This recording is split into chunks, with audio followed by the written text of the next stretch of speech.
네. 네, 저는 우리가 소위 말하는 작업 환경이라고 하죠.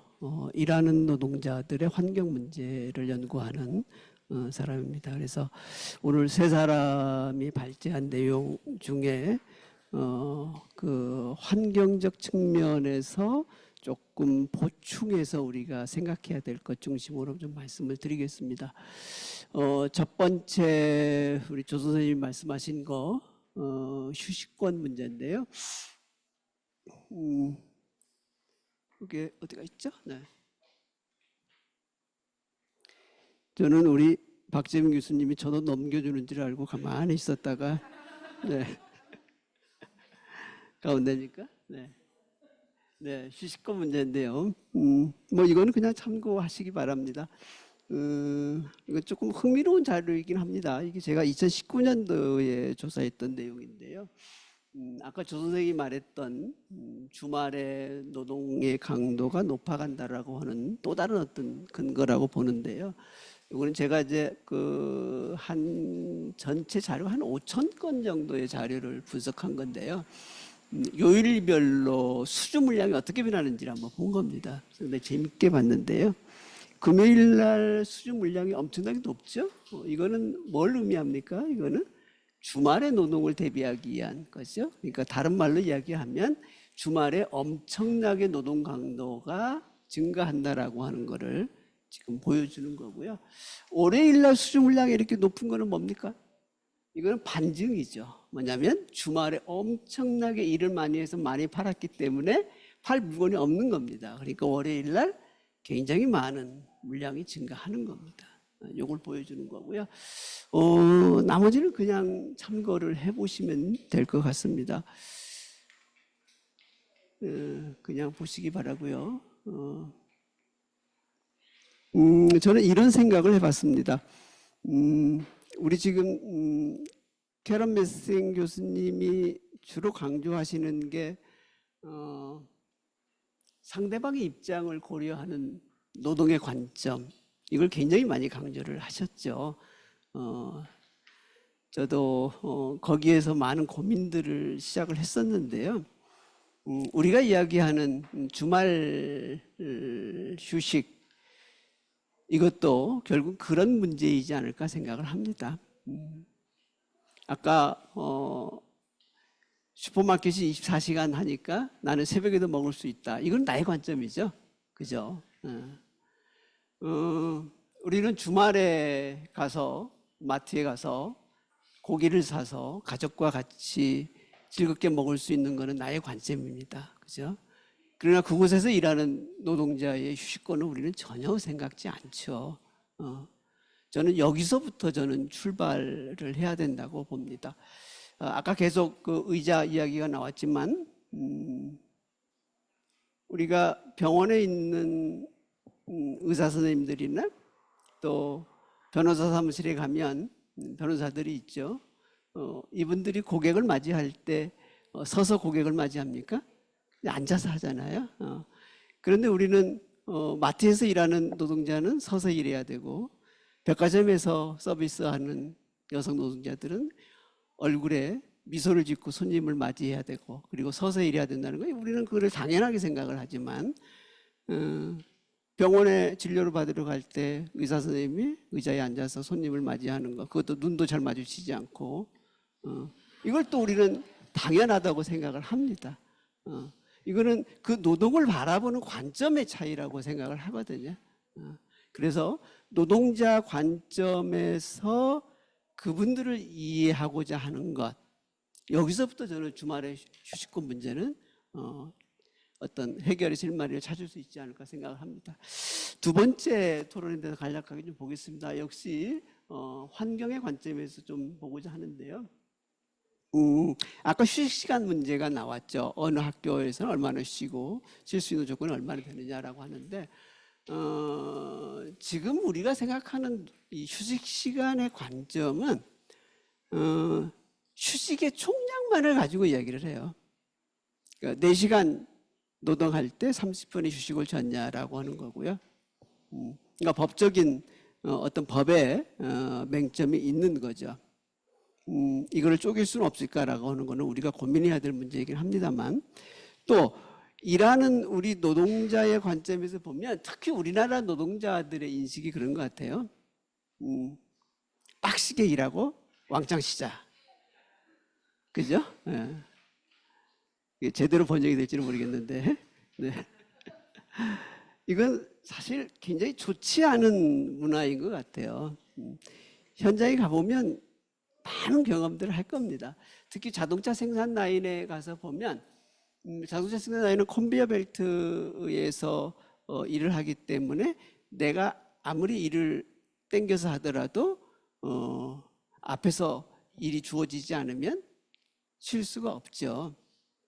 그런데 그거를 깨고서 일하는 게 우리 한국에 있는 우리 노동자들입니다. 치고 나갑니다. 네.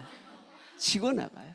앞 사람이 일을 했든 안 했든 먼저 치고 나가서 점심시간을 한 15분 정도 먼저 가서 먹으려고. 네. 이게 앞서가는 노동, 좋은 말로는 앞서가는 노동이라고 할 수 있지만, 네. 그래서 결국 제가 하고자 하는 거는 노동의 밀도를 이야기하는 거거든요. 그래서 우리가 급식실 노동자들의 가장 중요한 환경적인 문제가 바로 이런 문제들입니다. 이걸 마의 2시간 타임이라고 얘기하는데요. 조금 긴 데는 한 2시간 30분 정도, 이 정도 됩니다. 2시간에 2시간 30분 정도의 이 절대적 노동을 해야 되는, 한번 가보신 분들은 그거 느낄 겁니다. 특히 이런 여름철 더운 날에 가서 보면은요, 큰 그릇에다가 얼음을 왕창 쏟아붓고 그거를 들이키면서 일을 합니다. 그 2시간 동안 내지는 2시간 반 동안 행해지는 노동의 밀도라고 하는 거는 정말 상상을 초월합니다. 그런데 우리는 이렇게 이야기를 합니다. 그래, 우리 4시간 노동시간에 30분의 휴식시간을 주었어. 그 30분 휴식의 문제가 아닙니다, 사실은. 여러분들 잘 아시다시피 휴식의 조건은 어떻게 됩니까? 한꺼번에 많이 쉬는 게 좋습니까? 짧게 자주 쉬는 게 좋습니다. 그러나 우리는 그런 노동의 밀도를 생각하지 않고, 그래, 우리 30분 휴식 시간 줬으니까 나는 사업주로서 의무를 다했어 라고 이야기를 합니다. 그래서 한번 같이 고민해 보셨으면 좋겠고요. 요거는 참고를 해 보시기 바랍니다. 당연히 이렇게 급식 노동자들의 노동 시간은 많을 수밖에 없고요. 그래서 그 노동 시간이 많은 것의 근거를 산소 소비량을 가지고 한번 본 겁니다. 이것도 참고해 보시기 바라고요. 두 번째가 온열 환경의 문제인데요. 아까 우리 김현주 선생님이 자세한 데이터들을 말씀을 하셨는데, 저는 그 숨어 있는 모습을 좀 보고자 합니다. 숨어 있는 모습을. 이게 아마 애국도 지금 나이오시나 또 유럽이나 이런 데서 마찬가지이긴 한데요. 우리는 온열을 이야기할 때 환경 조건만을 가지고 기준을 따집니다. 온도가 얼마야? 이런 거죠. 습도가 얼마야? 이런 거죠. 사람의 조건에서 온열의 조건을 고민해 봤으면 좋겠습니다.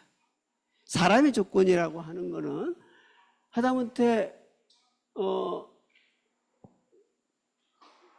그분의 비만도, 일하는 노동자의 비만도 또 굉장히 중요한 사람의 조건입니다.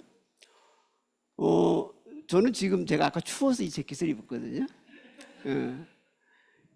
그런데 지금 여기 계시는 분들 중에 지금 막 더워서 힘든 분도 있을 겁니다. 그게 바로 사람의 조건이거든요. 온도에 대한 사람의 조건인 거예요. 보세요. 급식 노동자도 이렇게 일합니다. 그런데 우리는 계속 온도만을 가지고 이야기를 합니다. 온도만을 가지고. 그래서 이 급식 노동자의 열악한 작업 조건 중에서 일반적인 온열 조건을 적용을 하려고 그러면 별 문제가 안 됩니다. 그런데 사람의 조건에서 온열 조건을 생각을 하면 너무나 문제가 심각한 거예요. 그래서 사람의 조건에서 조금 봤으면 좋겠다라고 하는 거고요. 그래서 지금 많은 연구들이 과거에도 있어 왔고 또 이게 별 영향을 미치지 않는다 그래서 다시 없었던 일로 되고 또 새롭게 연구하고 이런 거 지금 반복하고 있습니다만, 이 보정이라고 하는 문제, 노출 기준을 보정해야 된다라고 하는 이 보정의 문제가 사실은 다시 한번 좀 우리가 관심 가지고 봐야 될 거라고 생각을 합니다. 바로 이 보정이라고 하는 거는 사람의 조건에서 온열 조건을 평가하기 위한 전제 조건입니다. 그래서 이런 많은 연구들이 되어 있어요. 그래서 아까 앞에서 봤던 것처럼 이렇게 옷을 입고 하면 반팔만 입고 일하는 것에 비해서 사람이 받아들이는 온도에 대한 감수성은 달라지는 겁니다.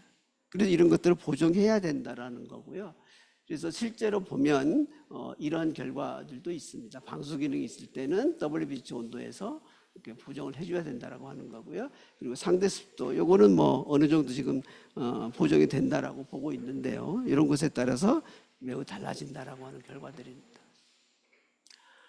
뭐 이건 지금 우리나라인데 아주 단적인 예입니다. 환경만을 보고 기준치를 정한 가장 단적인 예입니다.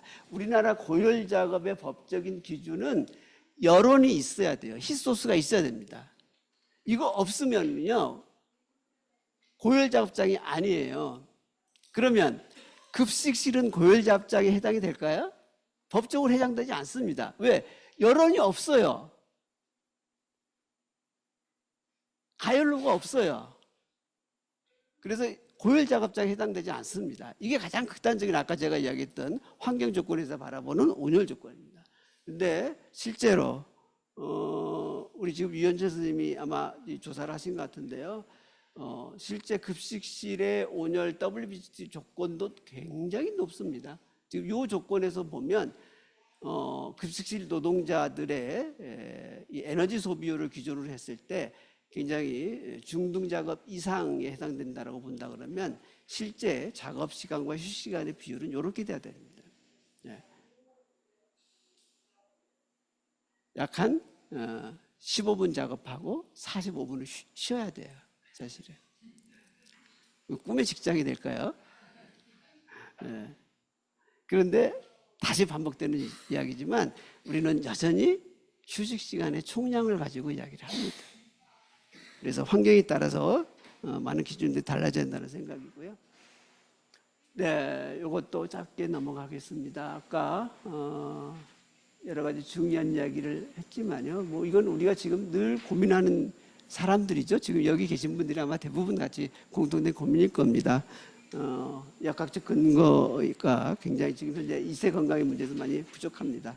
그래서 이거를 우리가 어떻게 극복할 것이냐 이런 문제일 것 같고요. 아까 지금 우리나라 아빠산 이 노출로 인한 이세 건강 문제가 지금 인정된 예가 소개가 되고 있습니다만 여전히 제한적입니다. 그래서 아빠가 화학물질 노출됐을 때 어떻게 될 것이냐. 물론 지금 일부 이런 물질에 대해서는 지금 역학적인 근거가 나와 있는 것도 있습니다만 대부분은 아직 굉장히 제한적이다라고 하는 거고요. 그래서 아빠의 문제를 우리가 어떻게 볼 것인가 고민을 같이 했으면 좋겠고요. 마지막인데요. 그러니까 캐나다에서 보니까 임신 5주에서 13주 사이에 휴식권이 지어진다라고 하는 이야기를 들었는데요. 지금 우리나라는 출산휴가가 출산 전후 45일로 되어 있죠. 그죠? 저는 이거 앞으로 좀 바뀌어야 된다라고 봅니다. 뭐 잘 아시겠지만 태아의 건강 문제는 지금 이 시기에 모든 게 결정되기 때문에요. 그런데 문제는 뭡니까? 우리가 이걸 예측할 수 있나요? 그죠? 계획적으로 임신하는 경우도 있지만 그렇지 않는 경우가 많죠. 더군다나 요 12주 이내, 특히 방사선 같은 경우는 2주 이내에 모든 게 사실은 영향을 받는 거거든요. 요거 우리가 어떻게 계산합니까? 어떻게 예측합니까? 그래서 결국은 우리가 산전휴가라고 하는 조건을 캐나다 사례를 좀 더 들여다보고 그리고 특정한 직무에 대해서는 저는 산전휴가를 정말로 12주 이내에 특정한 물질은 그 이전에 할 수 있는 이런 산전휴가 조건들이 만들어져야 돼야 된다고 생각을 합니다. 조금 시간이 지났는데요. 마지막으로 제가 드리고 싶은 말씀이 있습니다. 아마 오늘의 주제일 것 같기도 한데요. 제가 토론을 준비를 하면서 그런 고민을 했습니다. 평등한 노동이라고 하는 건 뭘까? 평등한 노동이라고 하는 거. 임금의 문제를 가지고 우리가 평등을 이야기할 수도 있고 휴식 시간을 가지고 평등을 이야기할 수도 있습니다. 그러나 이거는 주어진 결과만을 가지고 우리가 비교를 하는 거고요. 더 중요한 거는 아까 제가 처음에 말씀드렸던 그런 문제일 것 같습니다. 노동자의 관점에서 그 사람의 노동을 우리가 바라봐 줄 수 있으면 그게 평등한 노동이지 않을까 생각을 합니다. 아까 우리 그 어떤 선생님이 그 이야기를 하셨죠. 우리 아이들이 맛있는 식사를 하는 것에 대해서 우리는 즐거워합니다. 그러면서 그런 이야기를 하죠. 밥맛은 엄마의 손맛이야. 그죠? 그러면서 학부모들이 급식 노동자한테 뭐라고 이야기를 하냐면 반제품이라고 하죠. 절단된 식자재 쓰지 마세요. 직접 잘라주세요. 그렇게 이야기를 합니다. 네.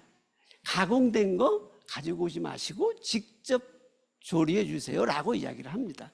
그 관점이 뭡니까? 그건 나의 관점입니다. 아까 제가 이야기했듯이 바로 그 일하는 노동자의 관점을 우리가 이해해 주는 거가 바로 평등한 노동의 조건이지 않을까 생각을 합니다.